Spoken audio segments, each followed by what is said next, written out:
परभणीच्या मिरखेल गावातील गावकरी चांगलेच धास्तावलेले आहेत। घरातून बाहेर पडणंही मुश्किल झालंय आणि याचं कारण आहे गावात घुसलेली वानरांची टोळी। गावात एक दोन नाही तर तब्बल 700 पेक्षा अधिक वानरांनी बस्तान मांडलेलं आहे आणि त्यामुळे गावकरी तर हैराण झालेच आहेत आणि त्रस्तही झाले। पाहूया।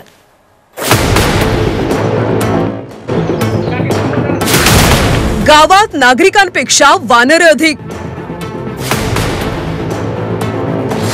परभणीच्या मिरखेल गावात वानरांचं बस्तान। वानरांच्या हैदोसामुळे गावकरी दहशतीत। रस्त्यावर निवांत बसलेली ही वानरांची टोळी। घर दुकानांवर उड्या मारणाऱ्या वानरांमुळे मिरखेल गावातल्या नागरिकांमध्ये भीतीचं वातावरण आहे। परभणीच्या मिरखेल गावात तब्बल 700 वानरांनी डेरा जमवला। गावात पाणी आणि झाडं असल्यानं वानर गाव सोडायचं नाव घेत नाहीत। कधी हे वानर घरात चिरून भाकरी पळवतात तर कधी गाड्यांवर उड्या मारून नुकसान करतात। तारांना लोंबकळून तारा तोडतात। एवढंच नाही तर शेतीचंही नुकसान करतात। केवळ आर्थिक नुकसानच नाही तर गावातल्या एका चिमुकलीचा वानरांच्या हल्ल्यात मृत्यू झालाय। माणसाला बायाला पुन्हा बायाला स्वयंपाक करताना सगळ्या भाकरी उचलून नेतात।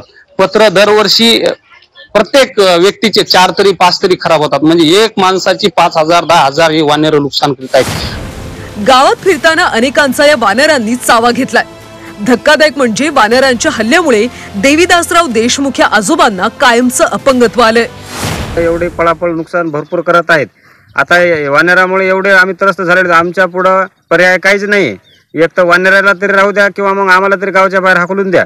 अशी परिस्थिती सगळी आमची निर्माण झालेली आहे। वानर पत्र ठेवत नाहीत, लहान लेकराला बाहेर हिंडू देत नाही।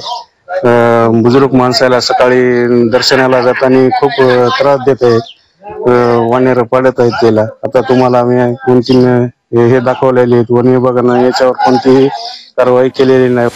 वानरांमुळे गावातल्या एका 1.5 वर्षाच्या मुलीला आपल्या जीवाशी मुकावं लागलं। आपल्या आजीसोबत जात असताना या मुलीवर वानरानं हल्ला केला, ज्यामध्ये तिचा मृत्यू झाला। प्रभाव द्यायला गेले दवाखान्यात, वानरानं उडी मारली, मी पडे बाळाला घेऊन दवाखान्यात नेलं। ते सिर दबली का काय झालं ते म्हातारते, आता दवाखान्यात नेऊन आम्ही बकळ प्रयत्न केले पण राहिलं नाही। आता ही महिला जी पडलेली, तिला मुलगी जी पडलेली, तिला 1.5-2 लाख रुपये खर्च झाला होता। तिचं भरपाई कोण देणार? सरकार देईन का? 2 आजी पडल्या होत्या, त्याला परभणी आयुष्याला आमच्याकडे खूप 15-20 हजार रुपये गेले होते। वन विभाग कुठली दखल घेत नाही। काही वाळू घालायचा लाग राहिला नाही, दारामध्ये बाहेरच निघायची गरज नाही। कवर सोसाव नाही, पत्र वरीच झालं आणले नाही तर। मिरखेल गावात गेल्या अनेक वर्षांपासून वानरांनी आपलं बस्तान मांडलंय।